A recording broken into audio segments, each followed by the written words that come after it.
નમસ્તે મિત્રો. ત્યારબાદ આપણે બીજું એક સંવાદ જોઈએ. આગળ આપણે ઈનાનો અને ફારૂક ચાચાનો જોયો. પછી છે મીના પપ્પા સાથે ગેરેજ પર ગઈ છે. બરાબર, ગેરેજ પર ગણપત કાકા, ગેરેજનું નામ છે ગણપત કાકા, કહે છે કેમ છે બેટા, શું નામ તારું? એના પપ્પા સાથે ગેરેજ જાય છે તો ગેરેજ વાળા ભાઈ કહે છે કે કેમ છે બેટા, શું નામ છે તારું? તો મીના કહે કેમ છો કાકા, તમે ગણપત કાકા ને? હું મીના. ગણપત કાકા કહે તે મારું નામ કેવી રીતે જાણ્યું? તો મીના કહે છે કે આ લખ્યું દુકાનના પાટિયા પર, ગણપત ગેરેજ વાલા. ગણપત કાકા કહે વાહ મીના, તું તો બહુ હોશિયાર. તો મીના કહે કાકા, હોશિયાર તો તમે છો, કેવી મોટી મોટી કાર રિપેર કરો છો. તો પપ્પા કહે જો મીના, ગણપત કાકા બધી જ જાતની કાર રિપેર કરે છે. જો આ એમના જેક અને પકડ પાના. બરોબર, જેક એટલે એવા મોટા બોલ. બરોબર, પકડ અને પાના. તો મીના કહે છે કાકા, તમારે ત્યાં સાયકલ કે મોટરસાયકલ રિપેર ન કરો? તો ગણપત કાકા કે હા કરીએ ને. જો આ એના પાના, તેનો કારીગર જુદો, સાયકલ અને મોટરસાયકલ રિપેર કરનાર કારીગરે જુદા અને કાર રિપેર કરનારે કારીગર જુદા છે ગણપત કાકાને ત્યાં. મીના કહે તો કાકા, તમને આ બધી ગાડી ચલાવતા આવડે છે? તો ગણપત કાકા કે હા આવડે જ ને. તો મીના કહે હા કાકા, આ બધું તો તમે નિશાળમાં શીખ્યા? કે તમે આ બધું નિશાળમાં શીખ્યા? મને શીખવશો? મારે શીખવું છે. તમે આ બધું કઈ રીતે શીખા? એવો પ્રશ્ન કરે છે મીના કે શું ગણપત કાકા, તમે આ બધું નિશાળમાં શીખાતા? મારે પણ શીખવું છે, મને શીખવશો? તો ગણપત કાકા કે બેટા, તું પેલા મોટી થઈ જા પછી ગાડી શીખજે. કે શું કે છે, તું પેલા મોટી થઈ જા, હજુ તું નાની છે. તો મીના કહે સારું સારું, થેન્ક યુ કાકા. તો કે સારું, આભાર માને છે ગણપત કાકાનો. બરોબર, તો અહીંયા આપણે ચિત્ર જોઈએ છીએ. બરોબર, આ મીના એના પપ્પા સાથે અને આ કાર રિપેર કરવા ગણપત કાકા હશે. બરોબર, ત્યારબાદ આપણે જોઈએ કે જો અલગ પડતો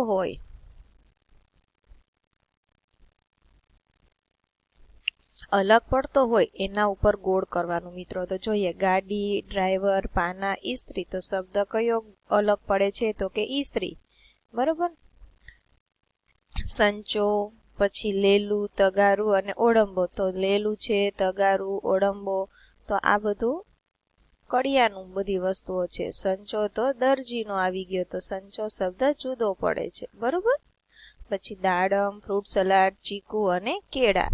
તો મિત્રો દાડમ છે, ચીકુ છે, કેળા છે, આ બધા ફળ છે, પણ ફ્રૂટ સલાડ છે એ ફળમાંથી બનેલી એક વાનગી છે. બરોબર, તો ફ્રૂટ સલાડ વાનગી થઈ જાય છે તો એક જુદું પડે છે. બરોબર, અને ઓલા બધા ફળો છે એટલે ફ્રૂટ સલાડ ઉપર ગોળ કરીશું.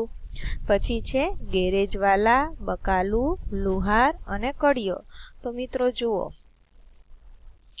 ગેરેજ વાલા ઈ પણ કારીગર કહેવાય, લુહાર પણ કારીગર કહેવાય, કડિયો કારીગર કહેવાય, બકાલું કારીગર ન કહેવાય. બકાલું એટલે કે શાકભાજી, તો એ શાકભાજીનું આવી જાય છે. તો એક શબ્દ જુદો પડે છે, તો એના ઉપર આપણે ગોળ કરીશું. બરોબર, સમજાઈ ગયું હશે. ત્યારબાદ જોઈએ મને ઓળખી કાઢો. બરોબર, વિદ્યાર્થીઓ જોઈ ન શકે તેવી રીતે વિદ્યાર્થીની પાછળ જઈ કે ટેબલ આગળ પડદો પાડીને કાતર, હથોડી, ફટફટી, ડિસમીસ, પેન્સિલ, લાકડાનો ટુકડો, ઈંટનો ટુકડો, ખીલી, બ્રશ, લેલું, પોલીસની ડબ્બી, પાનું વગેરે વિદ્યાર્થીઓને વર્ગમાં બતાવવા.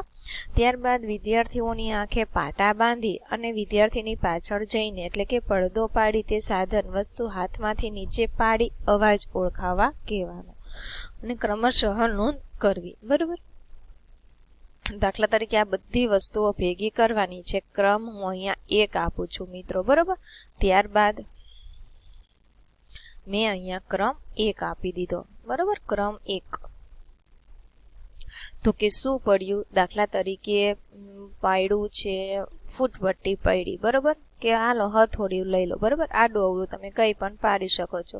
તો મિત્રો હથોડી પડે છે તો હથોડી શું કહેવાય? લોખંડની વસ્તુ કહેવાય. બરોબર, હથોડી લોખંડનું કહેવાય. પડે એટલે એનો અવાજ ખબર પડી જાય કે આ શેનો અવાજ છે. બરોબર, પેલા બધા વિદ્યાર્થીઓને બધી વસ્તુ બતાવી દેવાની છે. અને હથોડી, બરોબર, શું પડ્યું? તો કે હથોડી. તો કે હથોડી મિત્રો કોણ વાપરે? તો કે હથોડી કોણ વાપરે? સુથાર. બરોબર, તો અહીંયા લખશું સુથાર. બરોબર, તો આવી રીતે તમારે લખવાનું છે મિત્રો. ત્યારબાદ છે મિત્રો ડિસમિસ. તો ડિસમિસ અહીંયા તમે પાડો છો તો એ ડિસમિસ કોણ વાપરે? તો કે ગેરેજ વાળા. બરોબર, પેન્સિલ. તો પેન્સિલ છે અહીંયા. બરોબર, તો અહીંયા શું પડ્યું? તો પેન્સિલ. તો પેન્સિલ કોણ વાપરે? તો કે પેન્સિલ વિદ્યાર્થી વાપરે, પણ આપણે અહીંયા કારીગરનું કીધું હોય મિત્રો, તો પેન્સિલનો ઉપયોગ કોણ કરે? તો કે સુથાર પણ કરે. બરોબર, પછી લાકડાનો ટુકડો પાડવાનો, એનો અવાજ કેવો આવ્યો? તો છોકરાઓ બતાવી શકે તો લખવાનું કે કોણ વાપરે છે? તો કે સુથાર. ઈંટનો ટુકડો પાડવાનો, એનો અવાજ તો જોરદાર આવે, તો ઈંટ કોણ વાપરે? કડિયો. તો અહીંયા તમારે કડિયો લખવાનું. બરોબર, તો આવી રીતે તમારે ક્રમશઃ વારાફરતી બધા કારીગરોના સાધનો અને એના નામ લખવાના છે. પછી જોવો યાદ કરીને મિત્રો લખવાના છે. એક જગ્યાએ બેસીને કામ કરનાર.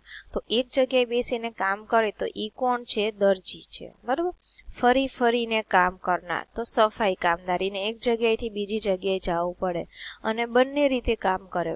એક જગ્યાએ બેસીને કામ કરી શકે અને ફરી ફરીને, એમ બંને રીતે કામ કરનાર તો કે શાકભાજી વેચનાર. બરોબર, તો શાકભાજી વેચનાર છે લારી લઈને ફરી પણ શકે છે અને એક જગ્યાએ ઊભા રહીને પણ વેચી શકે છે. બરોબર, ત્યારબાદ હું બીજું એક તમને એવી ઉદાહરણ દઈ દઉં છું. તો કે એક જગ્યાએ બેસી અને કામ કરનાર. તો કે એક જગ્યાએ બેસી કામ કરનાર કોણ આવશે મિત્રો? વાળંદ. કેમ કે વાળંદ છે એ એક જગ્યાએ કામ કરી, કાંઈ ફરી ન શકે. બરોબર, ફરી ફરીને કામ ન કરી શકે. તો હું અહીંયા એક લખું છું વાળંદ. શું લખું છું? વાળંદ.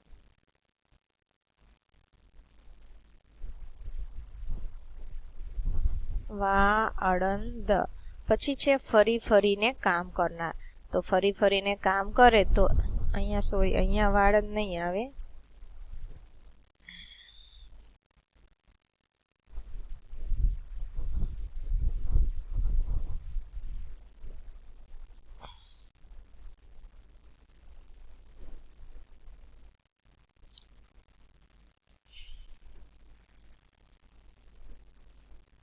અહીંયા તો નહીં,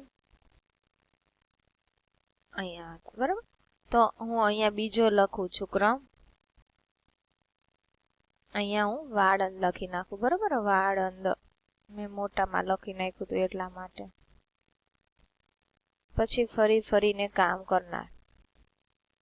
તો ફરી ફરીને કામ કરનાર કોણ આવશે મિત્રો? બરોબર, ફરી ફરીને કામ કરે એને હલન ચલન કરવું પડે, એક જગ્યાએથી બીજી જગ્યાએ જાય, એક જગ્યાએ કામ ન કરે તો. બરોબર, તો કયો ઈ કોણ કારીગર આવે? તો કે અહીંયા લખું કડિયો. બરોબર, કડિયાને જગ્યા બદલાવી પડે. બરોબર, એક જગ્યાએથી ઘડીક અહીંયા પ્લાસ્ટર કરે, પછી અહીંયા તો બીજો આવશે કડિયો. બરોબર, અને ત્યારબાદ બે રીતે કામ કરે તો કે આઈસ્ક્રીમ વેચનાર. આઈસ્ક્રીમ વેચનાર દુકાન પણ હોઈ શકે અને એની નાની એવી લારી લઈને પણ ફેરીઓમાં થઈ શકે. બરોબર, આઈસ્ક્રીમ વેચનાર. તો અહીંયા તમારે લખવાનું છે આઈસ્ક્રીમ વેચનાર.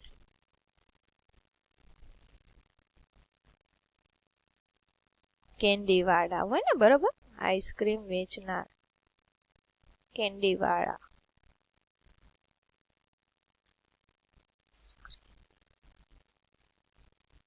મારે છે થોડુંક ઓલું નહીં લખાય, તમારે નાના અક્ષરે લખવાનું છે. બરોબર, આઈસ્ક્રીમ સમાસે, વેચનાર નહીં સમાય તો તમે લખી નાખજો.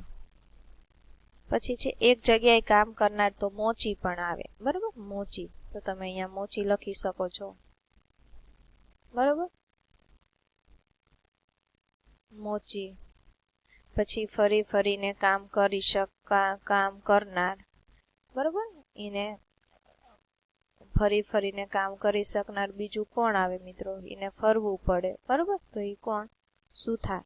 બરોબર, બાયણા ચડાવવા માટે ઊભું થવું પડે, બીજી જગ્યાએ જવું પડે, અહીંથી ના, તો સુથાર. અને બે જગ્યાએ તો ફેરિયા વાળો હોય. બરોબર, કાપડ વેચનાર. કોણ આવશે? કાપડ વેચનાર.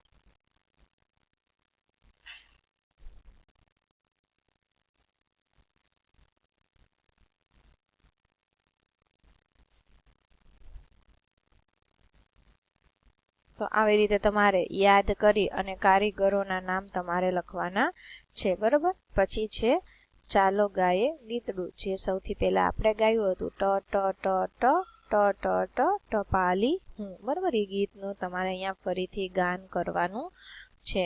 તો મિત્રો અહીંયા આપણો આ એકમ પૂરો થાય છે, બરાબર.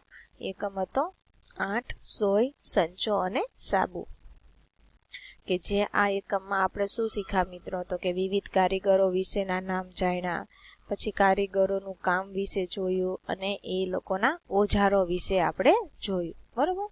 તો અહીંયા હું એકમ પૂરો કરું છું, બરાબર. ફરીથી મળીશું નવા એકમ સાથે. અસ્તુ. જય હિન્દ, જય ભારત.